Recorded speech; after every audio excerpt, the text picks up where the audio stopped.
marché olympique, déjà il est accrédité par le CIO, donc c'est une fonction qui est recommandée par le CIO et qui permet de faire le lien entre le mouvement olympique et les organisateurs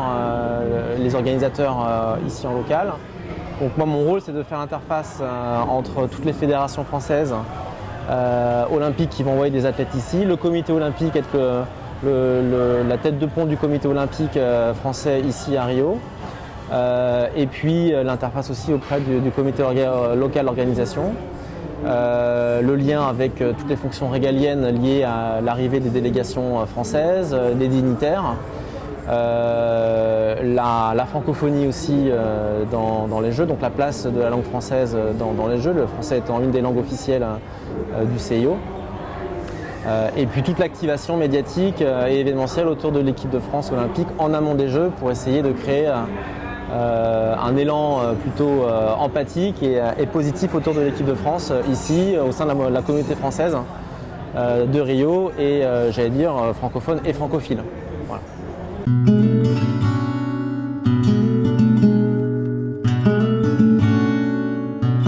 Moi, j'ai un parcours sport, je viens du mouvement olympique à travers donc, les clubs. Moi je viens du football, du monde du football. Mais l'expérience olympique, oui, pour moi, c'est la première fois. J'avais déjà une bonne expérience du Brésil, puisque c'est un pays que je connais bien, de la ville de Rio. Mais ça va être également pour moi une première de vivre les Jeux olympiques ici à Rio.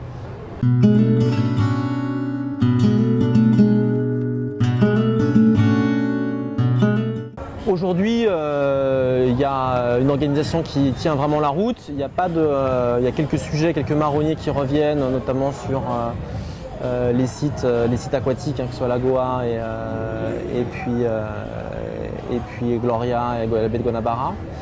D'un point de vue organisation, il n'y a aucun souci. Justement, les test events sont là pour tester. Alors en général, ce qu'on appelle le field of play, c'est vraiment le terrain de compétition. Donc de pouvoir régler et ajuster le cas échéant tous les petits problèmes qu'il peut y avoir en termes d'organisation, en termes de logistique, en termes de préparation sportive des sites. Donc là on est vraiment au cœur de la préparation des Jeux, donc ça va être 44 épreuves tests qui vont se dérouler à partir du mois de juillet, donc il y en a déjà 7 ou 8 qui viennent de s'écouler, jusqu'au mois de mai prochain, donc des tests qui peuvent être olympiques et paralympiques. Donc on pourra faire un bilan, à l'issue de ces test events, mais les 7 premiers test events et le 8e là, qui se déroule actuellement et le 9e avec le beach volley, pour l'instant se sont remarquablement déroulés, il n'y a pas eu de soucis particuliers, les fédérations ont pris leur repère, les athlètes français ont pris leur repère et il n'y a pas de point d'inquiétude, en tout cas sur les infrastructures sportives, sur les sites sportifs. Après on a un petit peu de mal à se projeter sur les enjeux de transport, puisque Rio est actuellement en plein travaux, notamment la livraison du métro, du BRT, du VLT, des voies olympiques. Donc là pour l'instant effectivement la ville est vraiment en chantier et tout devrait être livré pour le mois de juillet 2016. Et sur ces sujets-là, le comité d'organisation suit bien sûr les timelines et il n'y a pas d'inquiétude particulière. Les travaux sont dans les délais pour l'instant, donc il n'y a pas de sujet d'inquiétude, que ce soit sportif, technique ou logistique.